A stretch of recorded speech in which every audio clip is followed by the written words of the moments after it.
নির্বাচন বানচালের চেষ্টা হবে, এটা এখন স্বয়ং প্রধান উপদেষ্টা বলছেন।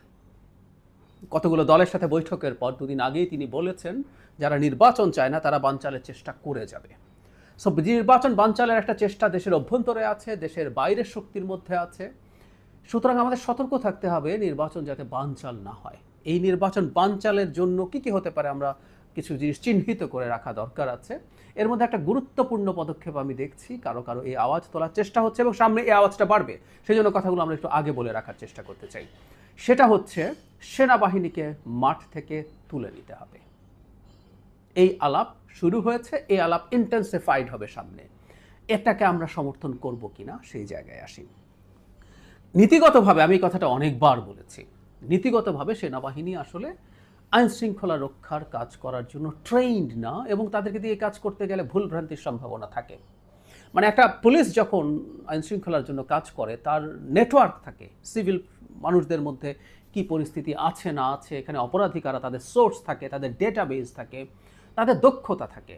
শুধু সেটা না, পুলিশ যখন আইন শৃঙ্খলা রক্ষার কাজ করতে যায় সেখানেও, এটা টেকনিক্যালি, আমি বাংলাদেশের পুলিশের কথা বলছি না, টেকনিক্যালি যদি বলি, থিওরিটিক্যালি যদি বলি, পুলিশের তখন এক ধরনের প্র্যাকটিস থাকে, তার চর্চা থাকে যে সর্বনিম্ন বল প্রয়োগ করার মাধ্যমে সেই আইন শৃঙ্খলা নিশ্চিত করবে।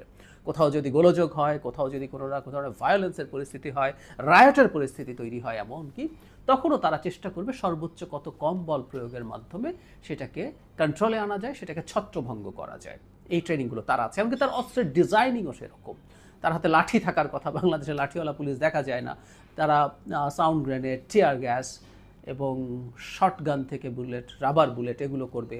লেথাল ওয়েপন কিছু সংখ্যক সিলেক্টেড টাইপের ক্যাটাগরির পুলিশের কাছে থাকবে, কিন্তু খুবই ভায়োলেন্ট পরিস্থিতি না হলে ওটা সাধারণ জায়গায় তারা আনবে না, প্রয়োজনে সেটা দিয়ে গুলি করবে। এরকম কতগুলো ধাপ আছে, যত কম করে সেটা করে। এমনকি গুলিও যখন তিনি করবেন, সেই গুলি এমন জায়গায় করতে হবে যেটা কোনো মানুষকে আহত করতে পারে, কোনো মেজর আহত না হন, আর মৃত্যু তো দূরেই থাকুক। সেই হচ্ছে বেসিক।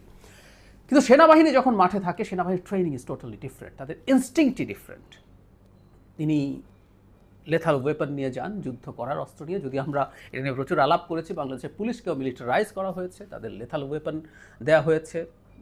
মানে যে অস্ত্র মানে সেনাবাহিনী ব্যবহার করতো, সেই রাইফেল এসকেএস টাইপ 56 রাইফেল তারা ব্যবহার করতেন। 7.62 বুলেটের কথা এসছে, এগুলো ওই রাইফেলে ইউজ করা হয়। মাথায় গুলি করা হয়েছে শেখ হাসিনার সময়। কিন্তু সেনাবাহিনী তো ওগুলোই, বা ইনফ্যাক্ট তারারও টাইপ 8 এখন একটা, মানে বিডি টাইপ 8 একটা অটোমেটিক রাইফেল তারা ব্যবহার করেন। তো এগুলো সব যুদ্ধের অস্ত্র, তারা যুদ্ধের জন্য ট্রেইনড। আমি রাস্তায় যখন সেনাবাহিনী দেখি, তারা সেই যুদ্ধের অস্ত্র নিয়েই মাঠে আছেন, রাস্তায় আছেন। ফলে এই ধরনের কাজ করতে তারা আসলে ঠিক প্রস্তুত নন, কাজ করতে ঠিক ট্রেইন নন। আমরা এইভাবে বলি, এটা এটা একটা ভিন্ন জিনিস। আমরা এই সেনাবাহিনীকে আমরা আসলে প্রস্তুত করি, ট্রেনিং দেই, তারা যুদ্ধ করবেন শত্রু দেশের সাথে। সুতরাং সেখানে তার অস্ত্র তিনি এমনভাবে ব্যবহার করবেন যেটা দিয়ে সর্বোচ্চ ক্যাজুয়ালিটি নিশ্চিত করা যায়। এটাই তার ট্রেনিং, এটাই তার ইনস্টিংক্ট। তিনি বন্দুক তুলবেন যখন, তার বন্দুকের নলটা অটোমেটিকলি বুকে মাথার দিকে যাবে, এটাই নিয়ম, এটাই হওয়া উচিত, নাহলে উনি সেনাবাহিনী নন। একই সাথে তিনি যখন আইনশৃঙ্খলা রক্ষা করতে আসছেন, ওই নেটওয়ার্কিং নেই যেটা বছরের পর বছর, দশকের পর দশক পুলিশ তৈরি করেছে, সেই ডেটাবেস, সেই ধরনের এক্সপার্টিজ। সো তাত্ত্বিকভাবে আমার মানতে কোনো দ্বিধা নেই, সেনাবাহিনী দিয়ে আইনশৃঙ্খলা রক্ষা করার কাজটা ঠিকমতো করা যায় না, কোনো সন্দেহ নেই। কিন্তু 5 আগস্ট পরবর্তী সময়ে আমি নিজেও সেনাবাহিনী ডিপ্লয়মেন্টের আগে বারবার সেনাবাহিনী ডিপ্লয়মেন্টের কথা বলছিলাম সারা দেশে, কারণ তখন পুলিশ পালিয়ে চলে গিয়েছিল। বাংলাদেশ এক অভাবনীয় সিচুয়েশনে পড়েছে, যেটা প্রচুর বহু দেশে স্বৈরাচারের পতন দেখে। স্বৈরাচার নতুন কিছু না, বাংলাদেশেও এরশাদের পতন আমরা দেখেছি।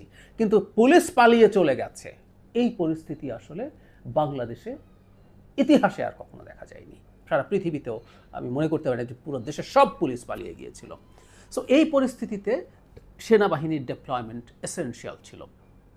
সুতরাং সেনাবাহিনী মাঠে এসছে, তাদেরকে ম্যাজিস্ট্রেসি পাওয়ার দেওয়া হয়েছে, তারা তার মানে নিজে থেকেই মানে অপরাধ এবং সিচুয়েশনে কগনিজেন্সে নিতে পারবে, নিজেদের মতো করে ডিসাইড করতে পারবে। তারপরে যদিও গ্রেফতারের পর সব কিছু তারা এরপর বেসামরিক যে প্রশাসন আছে, পুলিশ আছে, তার কাছে হস্তান্তর করবেন, তারপর বিচারে যাবে, সেগুলো ঠিক আছে। সো এই কারণেই সেনাবাহিনীর মাঠে আছে, এবং সেনাবাহিনীর ম্যাজিস্ট্রেসি পাওয়ার নিয়ে মাঠে থাকার পরও আইন শৃঙ্খলার ক্ষেত্রে যে খুব ভালো পারফরমেন্স হয়েছে, নট নেসেসারিলি, এটার সমালোচনা আমরা করেছিলাম যে এই পাওয়ার নিয়ে থাকার পরও যদি না হয়, এটা দিনের শেষে সেনাবাহিনীর খানিকটা বদনাম তৈরি তো করবেই। কিন্তু এখন যে প্রবণতাটা হয়েছে, কোথাও কোথাও সেনাবাহিনী যখনই আমাদের স্বাভাবিক পারসেপশনে, এবং আমার নিজেরও মনে হয় কখনো কখনো তারা ঠিকভাবে পারফর্ম করছে না, আমরা দুটো তিনটা ঘটনা বলি, সেটার প্রেক্ষাপটে এখন এই আহ্বান সামনে এসছে এবং এই কারণে আমার মনে হয় সামনে এই ঘটনাগুলো ঘটবে। নুরুল হক নূরের উপরে যে আক্রমণ হয়েছে, হামলা হয়েছে, আমরা সবাই এটাকে, আমি নিজেও স্ট্রংলি কন্ডেম করেছি। কোনো পরিস্থিতিতে কোনো প্রেক্ষাপটে এই রকম হামলা হতে পারে না। ওখানে পুলিশ এবং সেনাবাহিনীর দুপক্ষই হামলা করেছে, কিন্তু মজার ব্যাপার, পুলিশ বাতিল করে দাও, পুলিশ তুলে ফেলো, পুলিশকে মাঠে নামিও না বলা হচ্ছে না, বলা হচ্ছে এরপরে একটা গ্রুপ সেনাবাহিনী ব্যারাকে ফিরে যাওয়া আলাপ তুলল। চিটাগং ইউনিভার্সিটির যে ঘটনা ঘটলো সেখানে সেনাবাহিনী যেতে দেরি করেছে সম্ভবত খানিকটা, এটাও কেন হয়েছে আমি জানি না, এটা ঠিক হয়নি এবং এর কারণে পরিস্থিতি অনেক বেশি ঘোলাটে হয়েছে এবং মোটা দাগে আমি নিশ্চিত নই এই ব্যাপারটায়, কিন্তু নূরের ভিডিও আমি দেখেছি, ওখানে এইভাবে নূরকে পেটানোর কোনো রকম কোনো যুক্তি কেউ দিতে পারে না। তাদেরকে প্রভোক করা হতে পারে, তাদের গায়ে ভেতর থেকে কেউ কোনো এজেন্ট প্রভোকেটিয়ার থাকতে পারে, তারা হামলা করতে পারে, ঢিল মারতে পারে, হোয়াট এভার ইট ইজ, ফিরে এসে এটা করা যায় না। সর্বোচ্চ যে বললাম, নূর রিচে ছিল, তাকে গ্রেফতার করা যেতে পারত। যাই হোক, চিটাগং ইউনিভার্সিটির ঘটনার পর একই আলাপ যে তুমি যদি কাজেই না লাগো তুমি থাকো কেন, সেনাবাহিনী ব্যারাকে ফিরে যাও।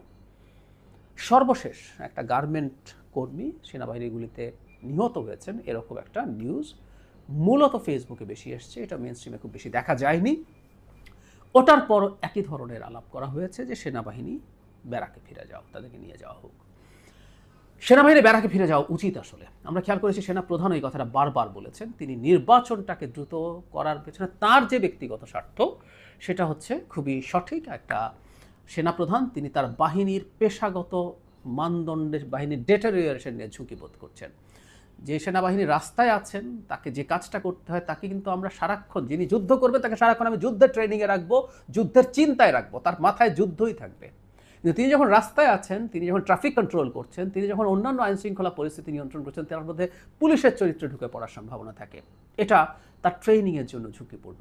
শুধু সেটা না, তিনি যখন এইভাবে মাঠে থাকেন, এই বেসামরিক প্রশাসনের ক্ষেত্রে কাজ করেন, এখানে অনিয়ম দুর্নীতি আছে এবং তাতে জড়িয়ে পড়ার সম্ভাবনা তৈরি হয় এবং সেটা হয়েছে অনেক ক্ষেত্রে। সুতরাং এইটাও মারাত্মক ক্ষতি একটা পেশাদার বাহিনীর জন্য। শেখ হাসিনার সময় এই বাহিনীটাকে এমনিতেই প্রচুর ক্ষতিগ্রস্ত করা হয়েছে, এখন যত বেশি দিন যাবে তত বেশি ক্ষতিগ্রস্ত হবে এবং সেনাপ্রধান এই কথাটাই বলেছিলেন। সেজন্য তিনি নির্বাচনটা অ্যাজ আর্লি অ্যাজ পসিবলের কথা বলছিলেন, ডিসেম্বরের কথা স্পেসিফিকলিও বলেছিলেন, তার উদ্দেশ্য ছিল এটা, আমরা বুঝতে পারি। সো সেনাবাহিনীকে যেতে হবে, সেনাবাহিনীকে আমরা আসলে দেরি করা ঠিক হবে না, কিন্তু নির্বাচনের আগে সেনাবাহিনী আমরা তুলে নিতে বলবো কিনা, দিস ইজ দ্য কোয়েশ্চেন। অনেকেই আলাপ তুলছে এবং সামনে আমি প্রেডিক্ট করছি সেনাবাহিনীকে দিয়ে এমন কিছু, তাদেরকে প্রভোগ করে হোক বা সেনাবাহিনীর ভেতর থেকে কাউকে দিয়ে এমন কিছু করিয়ে হোক, এমন পরিস্থিতি তৈরি করা হবে যে মানুষের সেনাবাহিনীর প্রতি এক ধরনের ক্ষোভ তৈরি হওয়ার সম্ভাবনা থাকবে। আমি বলে রাখছি এটা, এটা না হলে সবচেয়ে ভালো, কিন্তু আমি প্রায় বলি যে খুব অল্প সম্ভাবনা থাকলে আমরা এই কথাগুলো এখন বলে রাখতে হবে, কারণ বাংলাদেশ তার ইতিহাসের সবচেয়ে টার্ময়েলের একটা টাইম পার করছে। এটা যদি আমরা ঠিকঠাক মতো করতে না পারি, আমাদের কপালে ভয়ঙ্কর খারাপই আছে, কোনো সন্দেহ নেই। সেনাবাহিনী নির্বাচন পর্যন্ত থাকতে হবে, কারণ পুলিশের যে অবস্থা, পুলিশের যে মনোবলের কথা বলছি, সেটা আসলে রেস্টোর্ড হতে অনেক বাকি আছে। এখন কেউ বলবে পুলিশের মনোবল রেস্টোর্ড হওয়া পর্যন্ত অপেক্ষা করি, আমি তো যদি বলি সেটা আরও 3, 4 বা 5 বছর লাগবে, তাহলে কি আমরা অতদিন অপেক্ষা করবো নির্বাচনের জন্য? উত্তর হচ্ছে নো ওয়ে। বরং আমরা যেটা করব, সেনাবাহিনীকে আরও একটু বেশি অ্যাক্টিভেট করতে হবে, তারা আরও বেশি অ্যাক্টিভ হবে। তারা এতদিন পর্যন্ত যেভাবে পদক্ষেপ নিয়েছে তার চাইতে টাফার পদক্ষেপ নিতে হবে। টাফার মানে হচ্ছে শক্তি প্রদর্শন না, তারা ইনস্ট্যান্টলি রিয়্যাক্ট করতে হবে, স্টেপ নিতে হবে। এবং নির্বাচনকে সামনে রেখে আমরা অলরেডি জানি বড় সংখ্যার সামরিক বাহিনীর সদস্যরা ডিপ্লয়েড হবেন। তারা যখন ডিপ্লয়েড হবেন তখন নির্বাচনী মাঠে আচরণবিধি লঙ্ঘন বা হানাহানি হাঙ্গামা যদি হয়, সেগুলোতে তারা তড়িৎ ব্যবস্থা নেবেন। সেগুলো যদি নিতে পারেন তাহলেই আসলে নির্বাচনটা ঠিকঠাক মতো হবে। সুতরাং পুলিশ দিয়ে বা তার সাথে যে আনসার ভিডিপি আছে সেটা মিলে আগামী নির্বাচন সামরিক বাহিনীকে বাদ দিয়ে কোনোভাবেই সম্ভব না। আর যদি নির্বাচনের সময় তারা আবার ডিপ্লয়েড হন, এখন উঠে যান, এটাও কেউ কেউ বলতে পারেন ঠিক আছে শিডিউলের পর তারা আসবেন। উত্তর হচ্ছে না, তখন দেশে এমন অ্যানার্কি তৈরি হবে, সম্ভাবনা থাকবে যে এই সরকারি আদৌ টিকে থাকবে কিনা সেই প্রশ্ন চলে আসবে। এটাই আসলে চাইছেন যারা সেনাবাহিনীকে ব্যারাকে ফিরে যেতে বলতে চান, নিয়ে যেতে চান, তাদের আসলে মূল উদ্দেশ্য এটা। তারা এক এক সময় এক একটা, তারা সেনাপ্রধানকে সরাতে চেয়েছেন, কারণ এই সেনাপ্রধান নির্বাচনের পক্ষে কথা বলেন, এই সেনাপ্রধান ক্ষমতা নিয়ে নিচ্ছেন না, এরকম আছে, তো তাকে সরানোর চেষ্টা হয়েছে। যখন সেটা হয়নি, এখন অ্যাজ এ হোল সেনাবাহিনীকে ভিলিফাই করার চেষ্টা আছে। আমাদের মনে আছে নিশ্চয়ই এনসিপির একজন নেতা সেনাবাহিনীর ঘিলু নাইটে এই ধরনের কথাবার্তা বলেছিলেন, মানে পুরো বাহিনীকে আক্রমণ করে। এই প্রবণতা আমরা আরও কাউকে কাউকে দেখছি এই রকম কথা বলছেন, ফেসবুকে লিখছেন, গুরুত্বপূর্ণ সোশ্যাল মিডিয়া ইনফ্লুয়েন্সাররা এই আহ্বান জানাচ্ছেন। সুতরাং আমি আশা করি সেনাবাহিনীও সতর্ক থাকবে, তাদেরকে কোনো রকম উস্কানির মধ্যেও তারা যাতে শান্ত থাকেন। তার কারণ এই উস্কানির মাধ্যমে তাদেরকে দিয়ে কিছু করানোর চেষ্টা হতে পারে, এবং কোনো কোনো ক্ষেত্রে যদি ডিসপ্রপোর্শনেট বল প্রয়োগ করা হয় সেটাকে ধরে আবারও সেনাবাহিনীর বিরুদ্ধে কথা, সেনাবাহিনীকে ব্যারাকে ফিরিয়ে নেওয়ার আলাপ হতে পারে, তারপর দেশটাকে এনআরকির মধ্যে ঢুকিয়ে দেয়া।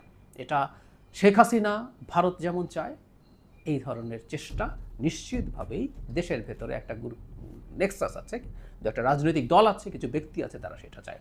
সুতরাং নির্বাচনের আগে সেনাবাহিনী কোনোভাবেই মাঠ থেকে যাবেন এটা আমরা মেনে নেব না। কারণ সেনাবাহিনী নিজে কতটুকু অ্যাকশন করছে তার চাইতে এটাও জরুরি, সেনাবাহিনী এখনও একটা দুর্দান্ত ডেটারেন্ট। সেনাবাহিনী যখন রাস্তায় থাকে, যারা অপরাধী, যারা অপরাধ করতে চায় তাদের মধ্যে